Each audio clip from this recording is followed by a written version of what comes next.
Hey, what's going on? My name's Lee Hopkins. My pronouns are he, him, his, and I'm a transformational coach for the Patterns of Possibility.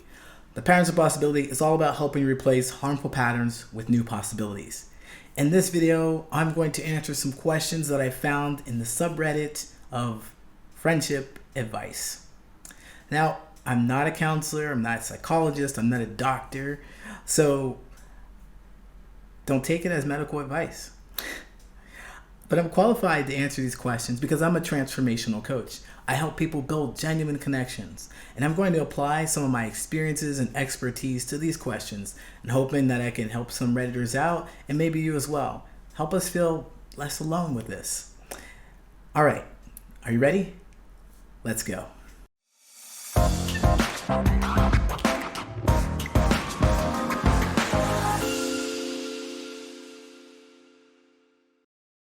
Hey, so here we are. It's our very first question. You ready to jump in? I know I am. Let's go.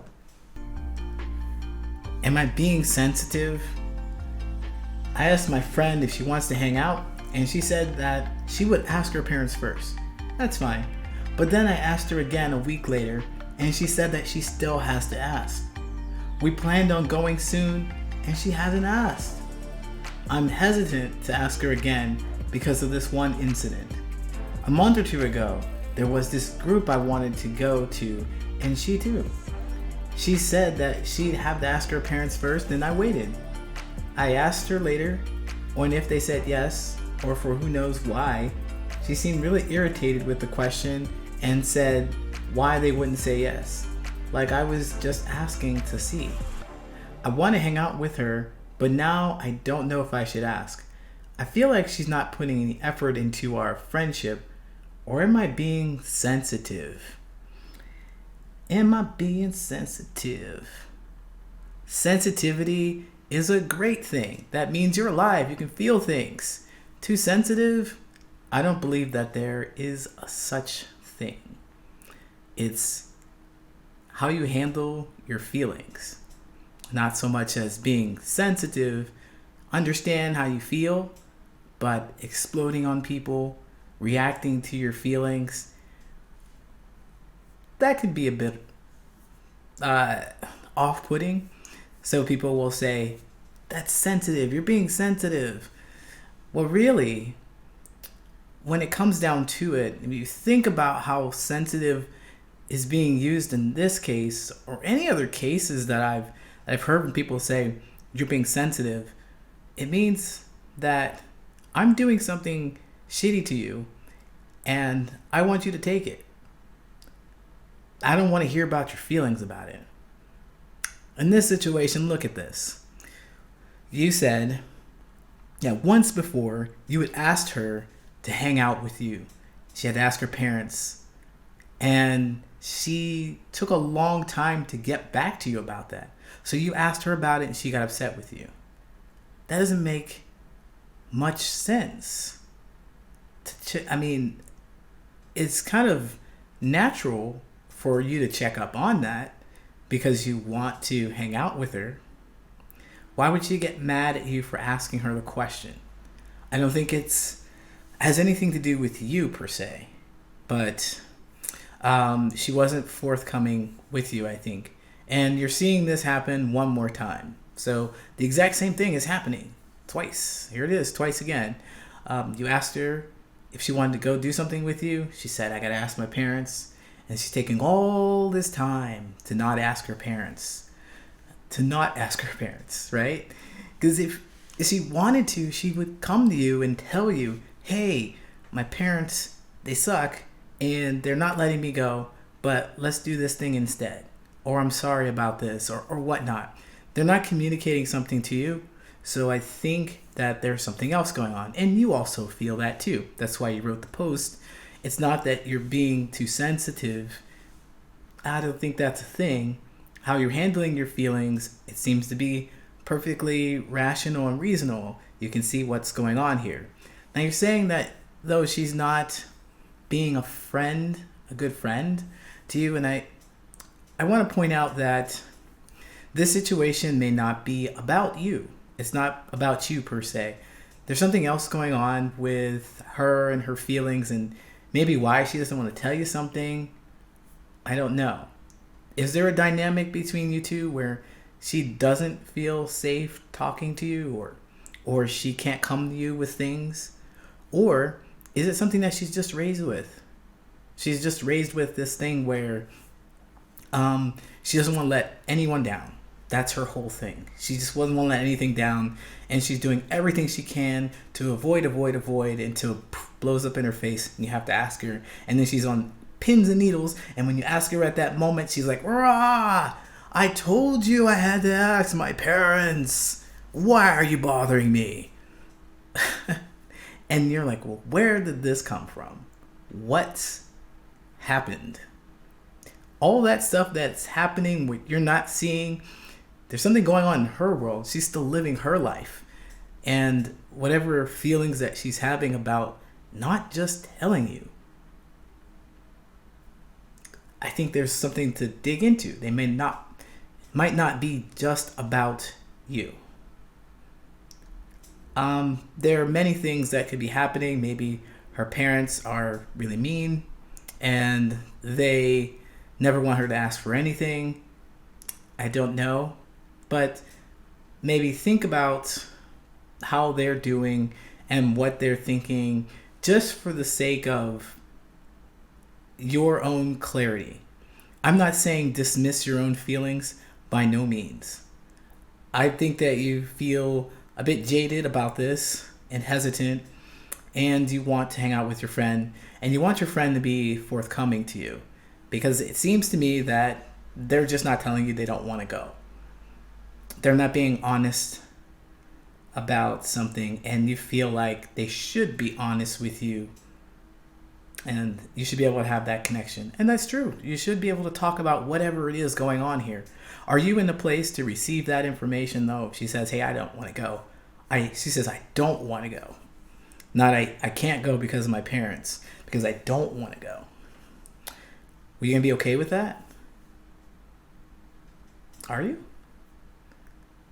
If you are, then it's worth, talking to them about it. But if you're not going to be okay with it, work to be okay with it. Find out why you're not okay with it. It seems like that she doesn't want to go, or she can't, or some reason. That it's likely that you won't participate in whatever event with her. It's likely. How does that make you feel? I'm not a psychologist. I'm not a therapist. I'm not a doctor, but I do have words and I know what they mean. And it's worth looking into understanding that feeling behind that not wanting to be left, or not being able to participate in this one thing with your best friend, whatever it is. There's something there. You should be okay with not participating with this one thing with her. If it's something that you want to do and it's something that you can do alone, it's enriching for yourself to do things by yourself sometimes. Now that's a little further down the road, but you're talking about the dynamic between you and your friend. Find out why she has such a time telling you things. She has a hard time telling you things. And really, I'm on outside looking in. So I want you to think about it. Is there some pattern that you've noticed? Like, does she always drag her feet when she's talking about things, when she's hesitating? Does she really not like to disappoint people? What's going on with her? So if you know that, if she really doesn't like disappointing people, you know how unlikely it is for her to say no straight out. You know how unlikely it is, because that's just not something she does. She always hesitates. She always pushes back. She always kind of avoids. If that's something she does, then pay attention to that and know that when she says, I've got to ask my parents, kind of means I don't want to go. This is her polite way of doing it. So just kind of reading it and making sure you're on the same page with it. I think that she may value your friendship. Actually, I don't know what's going on in between you two. It doesn't sound like you're fighting each other, but asking her straight out, or making a safe space for her actually to talk to you about the fact that she might not want to go. And I think the way to open up this conversation is to point out again the behaviors that are making you feel a little upset. Say, like, I noticed that you asked your parents before. This is basically what's in this email or what's in this post that you have. Just saying, hey, I noticed that you didn't ask your parents, or you asked your parents before, and you got upset with me this time, and we didn't get to go to that one, and it seems like it's happening again, and I'm just wondering, if you really want to go. And if you don't, that's absolutely fine. I know that. But if we going to be good friends, then we need to talk about things like this. Or I'd like to talk to you about things. You could ask also, what can you do to make her feel more comfortable talking to you, or something along those lines. Just kind of close that gap and figure out why she's not being straightforward with you. Why? All right, I hope that helps. Again, best of luck to you. Let's move on to the next one.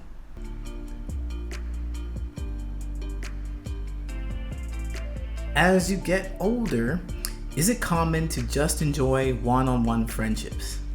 Since my early 20s, I preferred to meet for coffee with one other person.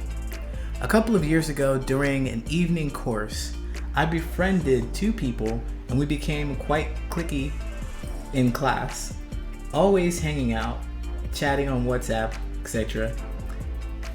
In the end, it became toxic. One person was quite needy and wanted to talk all the time and acted like it was a personal affront if you hung out with other people or weren't up for talking. The other was so nice that her aggression came through as passive aggression, and in a three-way conversation, it was hard to talk with her about it. I'm no longer in that trio and feel much better. I think I'm fine in bigger groups, and if there wasn't a clear us versus them mentality, if everyone can mingle.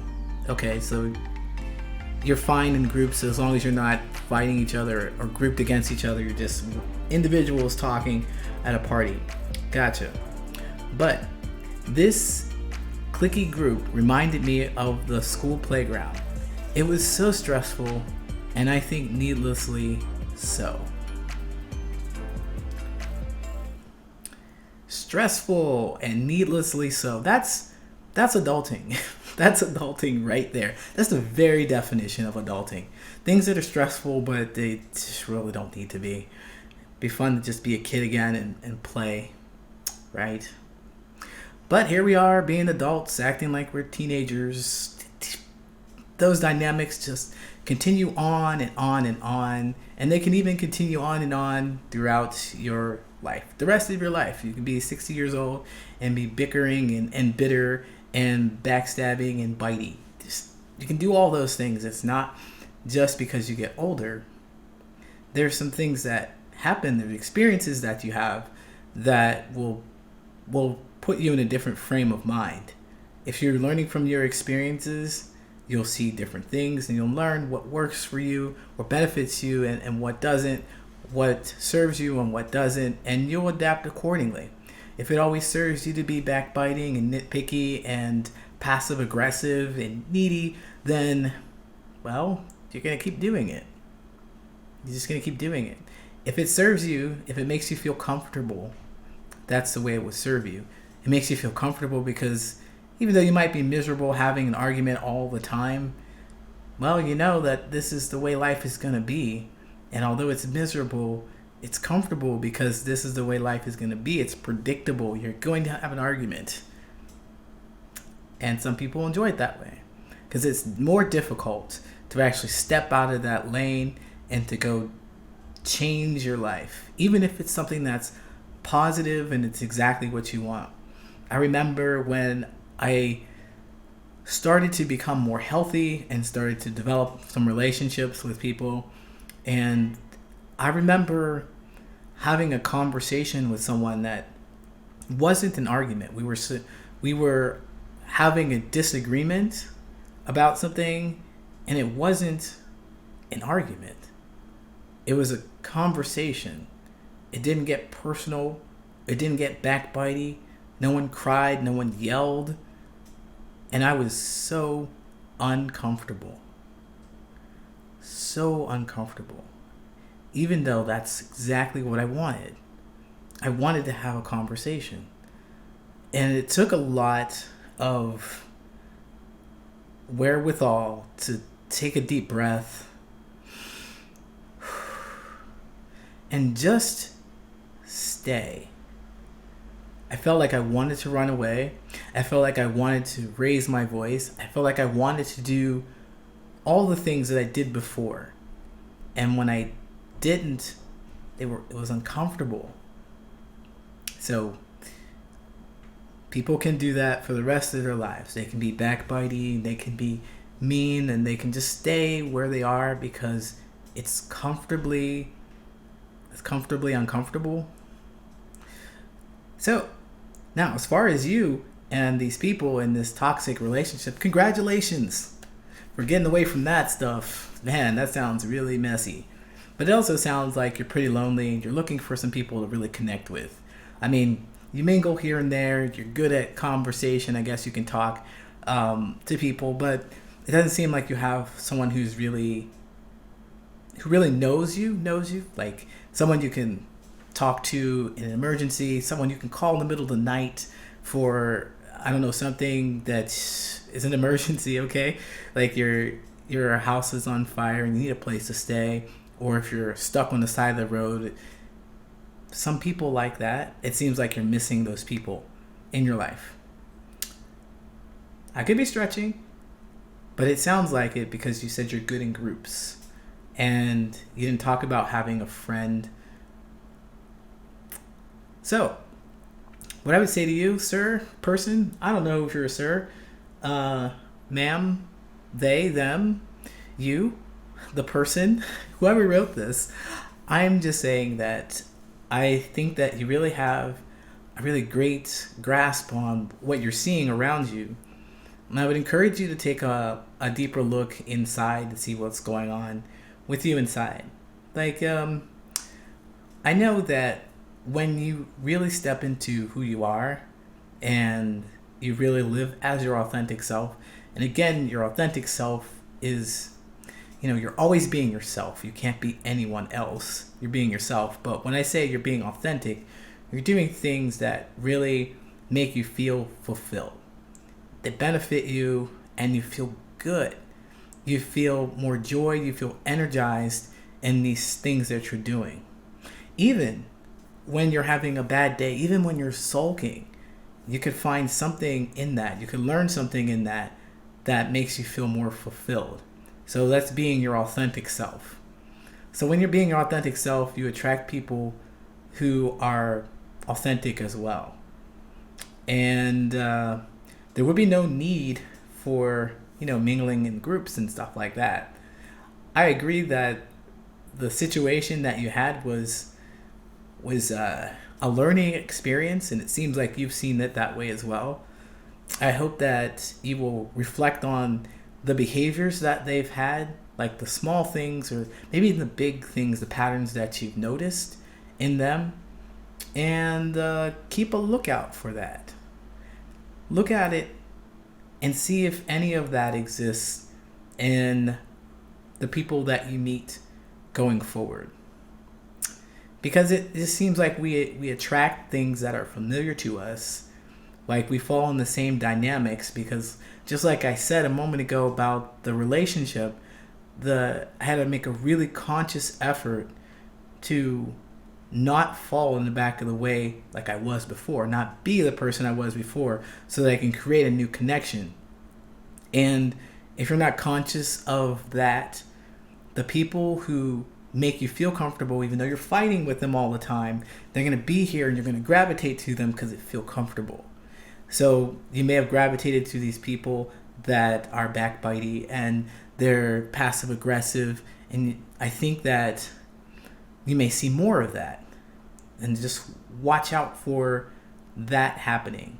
Watch out for people who have those behaviors and disassociate quicker than you would before. Look for people who have these things that you desire more often. Like maybe you like saving money, so you definitely, don't want to be really close to someone who wants to spend money, because if you're going to talk about it, you're probably going to butt heads. And if that's a core value for you, if it's so important for you to save money and to pay your bills on time, then you wouldn't want to hang out with somebody who doesn't. And that's just a small example, but it is one of those things that really hurts relationships, mismanaging money, any relationship. So again, I'm saying that it's very easy to fall back into the pattern of behavior or the pattern of friends and connections that we've had because we just fit right in. Be conscious of the fact that you may hang around more people who are just as backbitey. And if you're not close to anyone, it doesn't sound like you're very close to someone, get in touch with yourself a lot more. Get to know yourself a lot more than you are right now. Spend some time thinking about what you like and try finding out what you're good at, and go hang around places that really support your values. Find people who really support your values, or who share your values rather. All right, I hope that really helps you. Best of luck to you. It seems like you've got a great head on your shoulders and you're gonna go far, of course. All right, because you're not in your early 20s, I see. Anyway, thanks for the question. Best of luck again. Let's move on to the next one. This one is, what can I do when I feel left behind by my friends? Was it my fault or how I acted? I used to play with 2 online friends, lots of games for about 3 months by now. Suddenly, we stopped doing that last week. We would do a virtual campaign, or I think VC, with another friend in common by this week. And but it felt weird since it looked like they don't like me as much as they used to. And since about 3 days, I see them in the VC channel, and while I feel a bit left behind by them, because of this, I try to stop always looking at what they're doing because I don't want to become that toxic friend. But it's so hard since I always see them on my Facebook and Discord. Oh. Was it because of my personality? Or did they probably get bored of me? Or maybe I was acting too annoying? If so, do you think I should talk with them? I try to distract myself, but the thoughts can't get out of my mind. And with quarantine, it's so hard to make new friends or find a new hobby. Any advice you can give me? Question mark. Sad face. Aw. Wow. Oh, that sucks. Hanging out with people, playing games, going on campaigns and stuff. I don't even know what VC is, but I understand the context and the feeling of what you're expressing here. And that's all that matters. Never mind that I'm old. So I see that you are having a difficult time with losing your friends, and there's not a whole lot of details about what makes you think that you have been, what makes you think you have been annoying, what makes you think this is your fault. What is it? I'm curious, but I don't need all that information to know that there is some kind of neediness, it seems, from this. It seems you have a need for approval, and hey, we all do. We want to be accepted. Okay, that's absolutely fine. We want to be accepted, and it's by who that matters. We want to be accepted by our parents. We want to be accepted by our partners, certainly. We want to be accepted by our close friends and their acquaintances, or people we work with. They're okay to be connected with, but if they're not at a deep level with us, we just need to work with them, right? So It's stronger from some people than others. What I'm saying is that if you have a desire to be accepted by everybody and are so curious about being the right person for everybody in your group, then you don't get any friends. You become a person who is unsafe because no one really knows exactly who you are and what you'll do and how you'll behave. If you're always flexing to be an ally to this person and a friend to that person, or an enemy to this person, to look good for that person, to gain the likes and comments or whatever from another person. I hope you understand what I mean. It's like you have to be exactly who you are and predictable. It's very nice to be a predictable-ish person. Like, I don't know what you all talk about, but this behavior of you trying to follow them when they have left you, it seems like they have left you, and you're trying to follow them, and you're trying not to be a toxic friend, but it's consuming you. Because this really hurts. This really sucks. It does. And there's no denying that you feel left out and you feel some pain, and you definitely have the right to do that. And you, of course, you want your own answers. What's going on? I thought we were great friends. Why are you doing this? You asked if you should talk to them. Yes, I think so. It's always worth communicating and getting the information rather than making it up. Because right now, that's what you're doing. When you don't have the information, you just make that stuff up. Anything can happen. If somebody read a rumor about you, and now you're like somebody who's untouchable. We can't hang out with you because we heard that you, I don't know, took all the toilet paper from the grocery stores, or you're fighting for toilet paper and paper towels back at the beginning of the pandemic, and there's video of you. Something ridiculous or whatever. You don't know what it is, but if you don't have any inkling, it gives your brain all the runway in the world to make up all the most ridiculous things about you that just aren't true. That just won't be true. And this is a tough thing, but you're going to be okay if they just decide not to talk to you ever again and you don't get any closure. I hope that's not the case, though. I really would like you to have closure. And the reason why, and you also would like to have closure, it's going to stop your brain from going so far out of control. Your brain might start spinning once you get the answer. You're like, oh, why did I do this? Oh, I'm so ridiculous. When they tell you that, all right, you messed up the last campaign and we can't talk to you ever again. And you're like, oh, why didn't I just use the magic spell? Again, I'm old.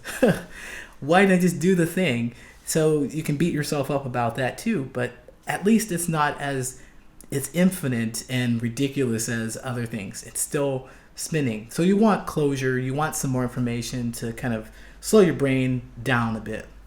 And the reason why you want closure and information from this is so you can learn from this for the next time. There's always something to be learned from any experience that you have. And this one is something to learn from.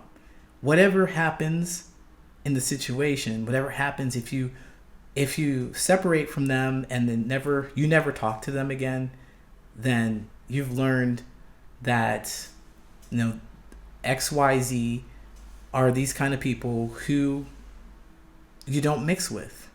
You learn something from it. And going forward, you will look for traits in people that aren't like them, that are more like you. There's always something to be learned from this situation. If you want to talk to them, I would ask you to again, take a deep breath. Talk to people one-on-one. Don't go 3-on-1. That's just too much. But it's a lot of emotional energy because you're already feeling so hurt by this that if you talk to someone like, why did you leave me? Why did you guys leave me? Oh, that's going to start an argument because you already have feelings about it. And why did you leave me is a setup question. Why did you do this? You don't really care as much as you want to express your feelings about what happened so that you can fix it. See the difference? So, expressing the feelings about it is tricky because if you're not really conscious of what you're thinking and what you're feeling and how you act when you're thinking and feeling these things, it's just going to come out. If you can't hold it so that they can express what they need to, it's just going to come out. Boom. You don't know how it's going to come out. It might come out in a question. Why did you leave me? I was the best friend. I was always there for you. Fuck you. Just out like that. And that could just do more damage. But again, if that does, you can always learn from the situation. I took a deep breath because I kind of relate to this. I relate to a lot of things that are on this, that are on Reddit, and about this relationship and feeling left behind and feeling pretty resentful about like them going out and having their life when I was so helpful and they just kind of forgot about me. Like, what? But I'm okay. I'm fine. Look at me, I'm in a different place now. I learned from that experience and I'm happy to share what I learned from it with you. So what I would suggest, or what I would recommend that you do, is write out these feelings that you have. And also write out, write just like a journal. So write out the feelings that you have about the situation. And then I also write out these things that you think that you did wrong. Write them out. And when you have this conversation with your friends, you can bring them up. You could say something like, this reminds me of a situation that I was in where I was talking to my partner, and I had this weird thing about men standing, we're just walking, all right? We're just walking on the sidewalk, and this weird thing in my head about how men need to stand on the outside and women should stand on the inside when we're walking down the road. And she stepped on the other side of me, and my brain was like, oh my God, you've just been emasculated. What? Right? What is that? Where did that come from? I don't know, but it was rolling around in my head for so many blocks. I was going to explode. I couldn't hear anything that they said. I was just like, I need to get on the other side of the street. I need to get on the other side of them. And then I just winded up telling them, like, hey, I keep trying to get on the side of the road or the side of the street on this side of the sidewalk because I thought that men should walk on the side. And then she laughed. She laughed. It was ridiculous to her, and it was not a thought that she had in her head. It was all me, just driving all that anxiety. And I think that you may find that in what you write about that, like when you write the things that you think are annoying, you may find that your friends or these people that you're hanging out with don't think they are. You're just making it up. You're just overthinking. So I want you to write it out. Look at these things. Then you can ask them, just like I asked my friend or my partner, and they may laugh at you. They may say, well, no way. No way. But you need to get some information to figure it out, or else you're going to spend the rest of your life, you're going to spend some time thinking about how annoying you are when in actuality, you're not. The regular things you do aren't annoying. It's just going on in your head. No one else is thinking it but you.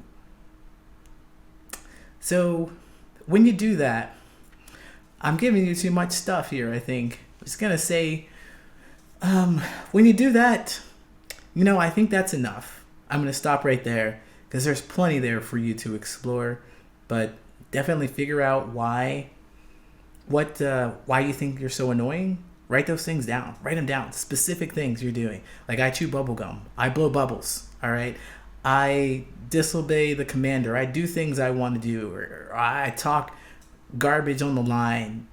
Whatever it is, write it down and investigate. Go prove it. Prove it. And believe them when they tell you. Believe them when they tell you, this is not annoying. This is annoying. And decide what you want to do with it. You don't have to adjust. It's just there for you to know. Also, be careful. Be cognizant of your feelings too. When you go have this conversation with them, I want you to get those feelings out in some way. Write it out. It's helpful to write it out because, if you're not on script, you can blow up. But again, always something to learn from it. I really hope this helps for you. And if you need to reach out to me if you have any more questions or want to follow up with it, email me at patternsofpossibility@gmail.com. All right, we're going to move on to the next one. Best of luck to you.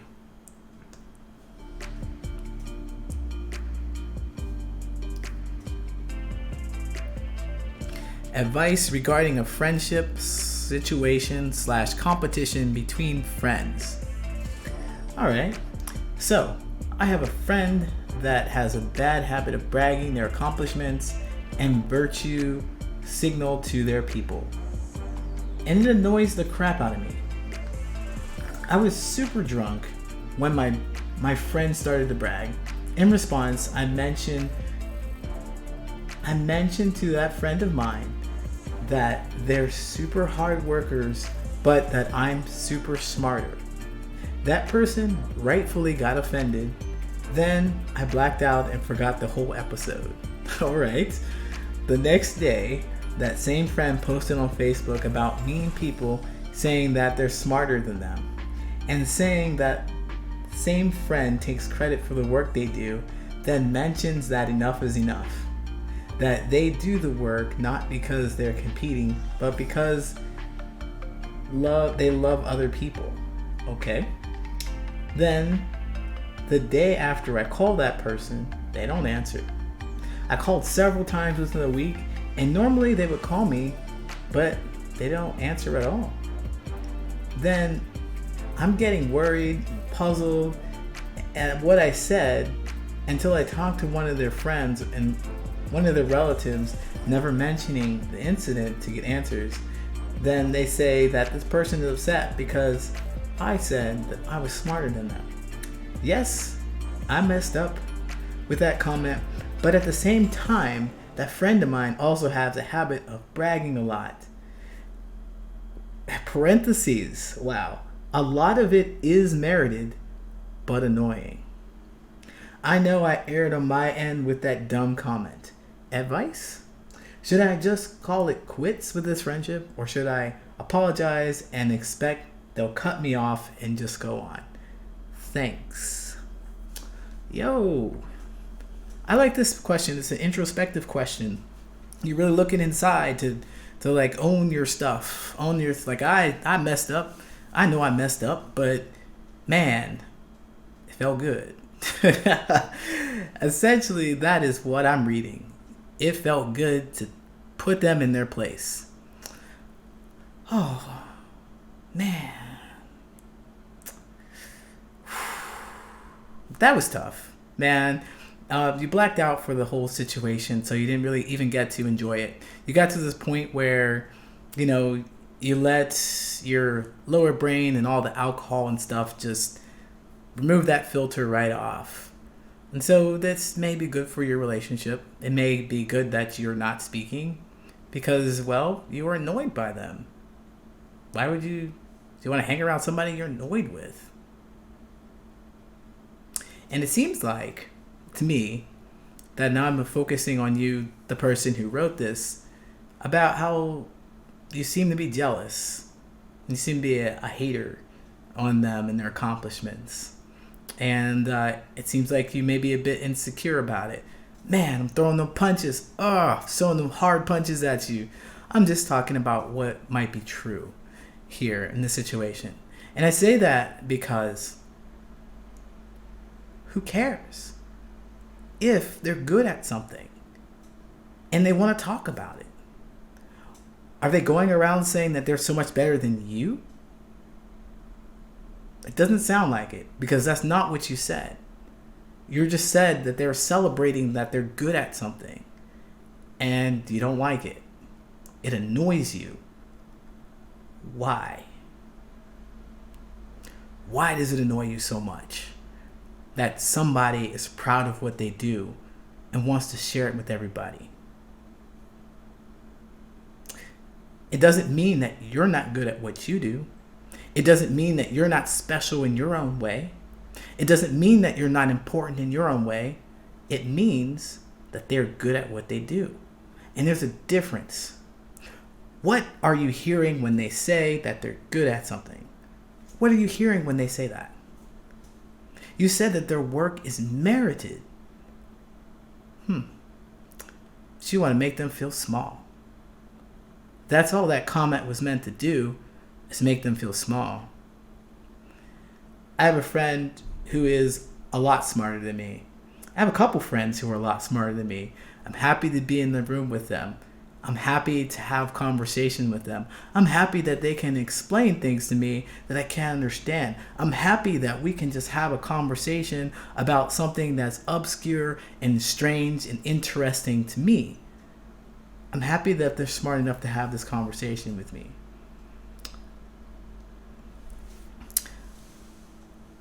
No one has ever said that they're smarter than me. But I know they are. They know that they are. And guess what? I don't give a fuck. I don't give a fuck. I don't. Because what they are is not me. I have my own talents. I have my own skills. I have my own techniques. I am my own self. And just because they're smarter than me doesn't make me any less smarter than what I am. Doesn't seem that you believe that to be true. You're probably brilliant in your own way. You're probably a hard worker in your own way, accomplished in your own way. Yet you're really focused on your friend and them being accomplished. Comparing how you're better than them or they're better than you, and you're constantly in this limbo or your balance where you're fighting each other for that. And a friendship is not that. A friendship is collaboration and it's connection. It is not constant competition. Especially when, this happens. So, for you, I would say, what the heck? Why are you so insecure? What bothers you so much about the fact that they are smart or they are accomplished, that you have to make them feel small in order to feel good?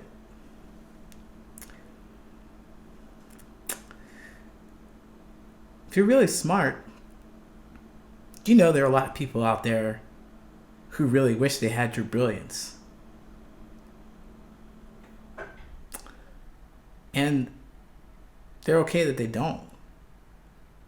They just go on about their lives, and because you exist and you do the thing you do, it doesn't affect them. You want to be like those people. You want to be like that. You want to be like, oh yeah, friend, I see you did an awesome job. Because you always do an awesome job. I'm so happy to hear that you do an awesome job. That's it. You want to be supportive and collaborative. So as far as dealing with your friend, I would say explore what's going on with you first. Your relationship wouldn't be salvageable for real if you're not doing some introspection. If you don't know what I said to be halfway true, then there's a lot of work to do. If you're not realizing that you're comparing yourself and you're hurting your relationship, then there's a lot of work to do. There's no sense in trying to talk to this person again. I think this person, your friend, clearly knows that you want to hurt them. You don't want to see them to be happy. You don't want to see them to be successful. You just want them to feel smaller than you. And they know that true friends don't do that. Fix that. Fix that shit. All right? Don't be like that. Answer that question. Why does it bother you so much that they celebrate their successes? All right, I hope that helps. Best of luck. I hope to see that you repair your relationship or your friendship. So, it seems like you were good friends and you did admire her work because you said that their work was merited. Best of luck to you again. Let's move on to the next one. Trying to fit in a Discord clique. 21-year-old male here. I've been trying to bond and socialize with a group of people in a private Discord server, which I found through a friend. For about 3 to 4 months, I have been wanting to fit in there, but I couldn't because we hardly even play the same games. And the other guys are online for friends for years, while I'm still very much an outsider who wants to fit in. The practical and logical thing would have been to leave this somewhat one-sided friendship, but I still have a very strong desire to fit in and bring my friendship with the group somewhere. Even though they are mere online friends and I do have quite a few in real life friends, I cannot stand the thought of cutting ties with them in any way, and I do want to enjoy their company and earn some emotional support. How can I stop having such strong desires and lower my expectations? How can I have such strong desires or stop having such strong desires and lowering my expectations? Well, wow. I don't know how to answer that question. I think the first time I've said that. How can you not have strong desires? Can't really tell you, because you just always have your own feelings, and the sense of belonging and connection and community is everything that it means to be human, right? It's everything that we want. We want to be connected. We want to be cared for. We want to have that emotional support. We want to see ourselves in each other. We want to feel safe around other people. That's what we want. That desire, I don't think that's going to go away. As for these people, hanging around these people, well, I wonder why. Why is it? And I don't see anything here that makes clear sense to me. I mean, I think there are some gaps in this information that I'm getting from you as far as why do you want to be so close to these people if you have them in real life? If you have friends in real life, how close are you to these friends in real life? And what is it about these people again that makes it so desirable that you want to fit in with them? Like, they already have a bond and you have a desire to squeeze in there, and you acknowledge that you're squeezing in there too. Is this some kind of fraternity? Is it like that? Do they know it's a fraternity? Or are they just keeping you on the outside because I don't know what their intentions are, what they're doing, but it seems like you're on the outside, and it seems like I don't quite understand what the benefit is to being in. And it doesn't seem like that's clear to you either. Or maybe you just didn't write it. But what is the benefit of fitting in? Emotional support? Well, you have that in real life. Or do you? Is it just about finding people online? Is it the kind of server that it is? It's the kind of conversations that you have? Is that it? Because there are groups of people for everyone. And maybe this is something that's absolutely rare, and you talk about something that is taboo, maybe, and that you can't find any other people to talk to you on that level about. Maybe. If that's it, then maybe it makes sense that you want to. But there's this driver for the motivation to do this in the first place is very unclear to me. It's just like you want to be an exclusive club, or it doesn't even seem like this is something you get to brag about. Like you're going to Harvard or something, or you're going to the VIP section to meet a celebrity, or you're in this club to go to Fire Island. Fire Island. Those people were so excited to get on that plane, get them little wristbands, and go to Fire Island. Exclusive. So they wanted to be exclusive. So this is what I see. I see a little Fire Island right here. I'm like, what is the purpose of connecting with these people who kind of keep you on the outside? So should you stop? I don't know. I don't know. Only you do. Only you know. I don't see the clear benefit in what you're getting from connecting with these people, but there's something that that you're getting, and there's always a lesson to be learned from the situation. Maybe how to better assimilate. You'll learn in this scenario. Maybe you'll learn that this is not what you want to do, but it's all up to you. So I recommend trying to open up.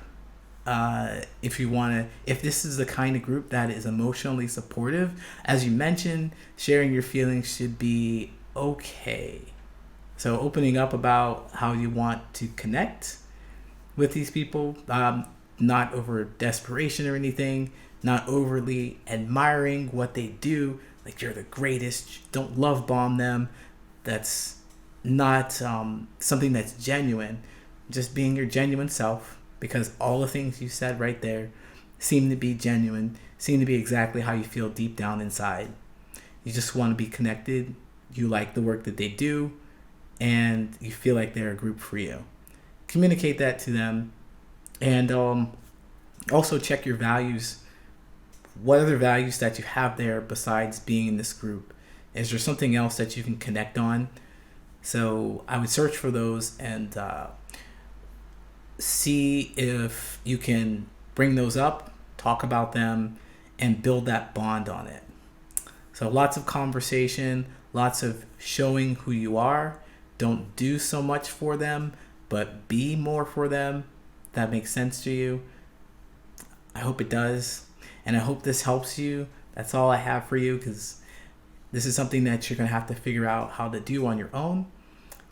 But pay attention, be alert, and be you.